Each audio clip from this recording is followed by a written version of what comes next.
আমরা প্রায় প্রতিদিন বিভিন্ন কবিতা পড়ি, শুনি, যারা আমরা আবৃত্তি করি। এখন ভাবার সময় আছে। আমার মনে হয় যে কবিতার অন্তরে যদি প্রবেশ না করা যায়, তাহলে সে কবিতাটার প্রকাশ ঠিক ঘটে না। সেটা যিনি বলছেন বা যিনি শুনছেন, উভয়ের ক্ষেত্রেই প্রযোজ্য। আমি চেষ্টা করব এরকম ধরনের একটা কবিতা আপনাদের শোনাতে। কবি পূর্ণেন্দু পত্রীর কবিতা কথোপকথন। আমি চেষ্টা করছি এর ভাব কতটা ফুটে ওঠে আবৃত্তির মধ্যে দিয়ে। কি করছো?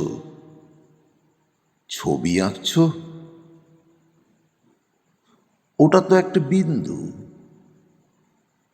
তুমি ছুঁয়ে দিলেই বৃত্ত হবে, কেন্দ্র হবে তুমি, আর আমি হব বৃত্তাবর্ত। কিন্তু আমি যে বৃত্তে আবদ্ধ হতে চাই না, আমি চাই অসীমের অধিকার। একটু অপেক্ষা করো, এবার দেখো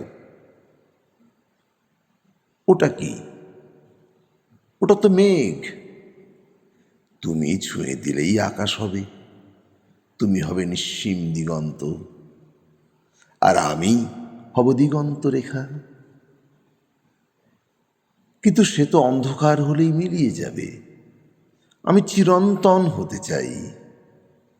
আচ্ছা, এবার দেখো এ কি? এ তো জল। তুমি ছুঁয়ে দিলেই সাগর হবে। 3 ভাগ জলের মধ্যে তুমি হবে জলকন্যা, আর আমি হব জলাধার। আমার যে খণ্ডিতে বিশ্বাস নেই, আমার দাবি সমগ্রের। একটু অপেক্ষা করো, এবার চোখ খোলো। ওটা কি আঁকলে? ওটা তো একটা হৃদয়। হ্যাঁ, এটা হৃদয়, যেখানে তুমি আছো অসীম মমতায়, চিরন্তন ভালোবাসায়। এবার বলো, আর কি চাই তোমার? সারা জীবন শুধু ওখানেই থাকতে চাই। ভালো থাকবেন, একটু ভেবে দেখবেন।